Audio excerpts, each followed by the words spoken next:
ഇടത് കണ്ണുകൊണ്ട് നോക്കുമ്പോൾ മൊത്തം പുക മൂടിയമായ ഒരവസ്ഥയായിരുന്നു. എൻ്റെ പേര് എബ്രഹാം. ഞാൻ കുറച്ച് നാളായിട്ട് എൻ്റെ ഇടത് കണ്ണിന് തിമിരം ബാധിച്ച് എനിക്ക് വാഹനങ്ങളെ ഓടിക്കാൻ കഴിയാത്ത തരത്തിലായിരുന്നു. ഇടത് കണ്ണുകൊണ്ട് നോക്കുമ്പോൾ മൊത്തം പുക മൂടിയമായ ഒരവസ്ഥയായിരുന്നു.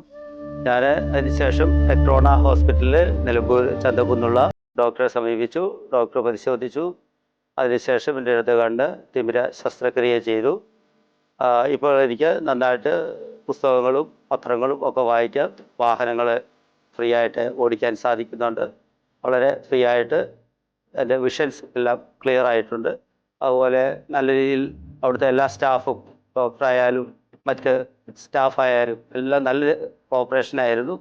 എപ്പോൾ വിളിച്ചാലും അവർ ഫോൺ എടുക്കുകയും വേണ്ട നിർദ്ദേശങ്ങൾ തരികയും നമുക്ക് വേണ്ട ഗൈഡ് ലൈൻസൊക്കെ തന്ന് ഇപ്പോഴും നമ്മളോടൊപ്പം കൂടെ നിൽക്കുന്ന ഹോസ്പിറ്റലാണ് ടെക്ട്രോണ ഹോസ്പിറ്റൽ. അതുപോലെ ഹോസ്പിറ്റലിൽ നമ്മൾ സാധാരണ വിചാരിക്കുന്നത് പോലെ 2 ദിവസത്തെയോ 3 ദിവസത്തെയോ വെയിറ്റിംഗ് ഒന്നുമില്ല. 10 മിനിറ്റ് കൊണ്ട് സർജറി കഴിഞ്ഞു. അന്ന് തന്നെ ഉച്ചയോടുകൂടി എന്നോട് എനിക്ക് ഡിസ്ചാർജ് തന്നു. അപ്പം തന്നെ വീട്ടിൽ പോകാൻ സാധിച്ചു. നല്ല കാഴ്ചയ്ക്കായി ഞങ്ങളുണ്ട് കൂടെ. ടെക്ടോണ ഐ ഹോസ്പിറ്റൽ, ചന്തക്കുന്ന്, നിലമ്പൂർ.